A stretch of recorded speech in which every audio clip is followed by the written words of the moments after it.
Jesus also, the scripture tells us in chapter 3, verse 13, he called those whom he wanted.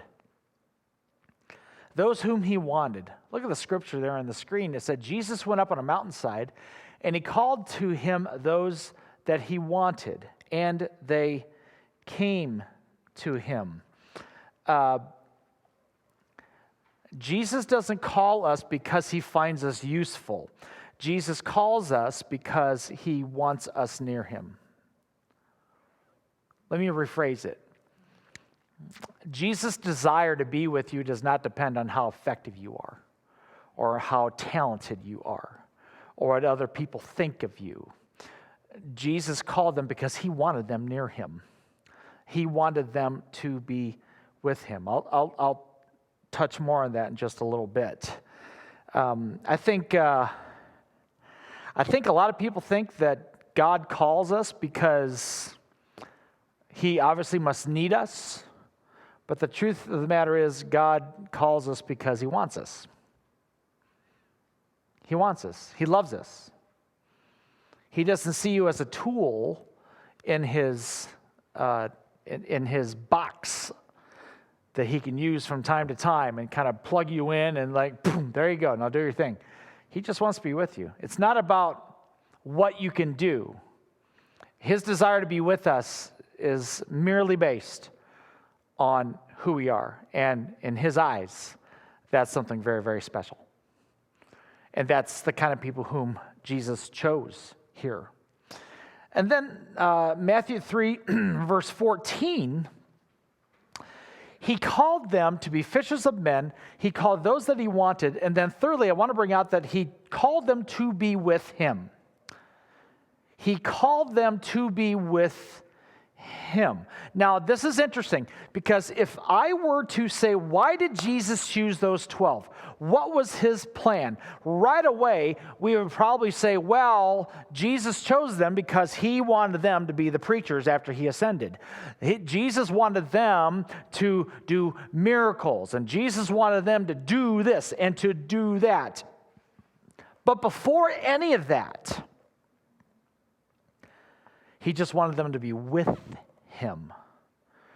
There's an important truth here that I want us to be sure that we catch. You see, look what Paul says in the paragraph on I think we're on page 3 now. Paul says in Colossians 1:29, I labor striving according to his power, which mightily works within me. The labor that we are called is powered by Christ in us. So Paul said that it's his power that works within me.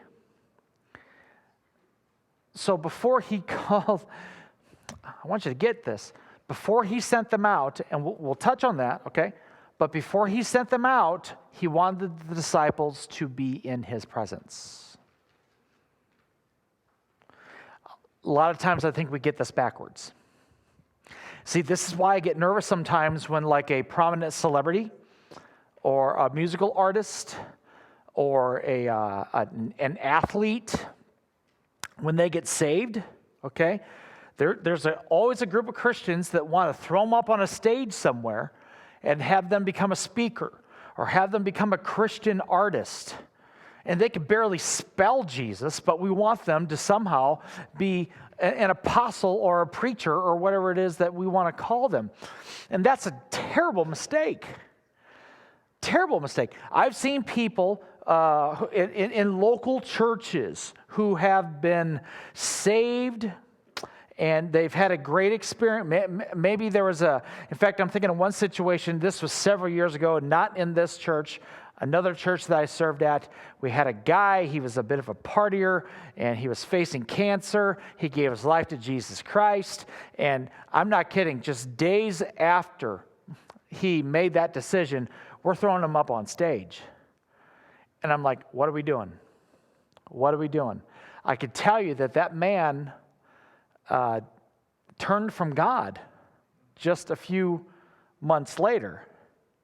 Now, I'm not blaming that on a church, but we did an enormous disservice to that gentleman, thinking that we could just throw him to do the work of the Lord, having not really been with the Lord yet.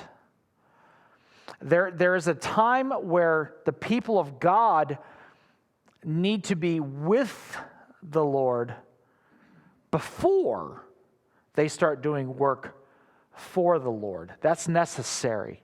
Stan?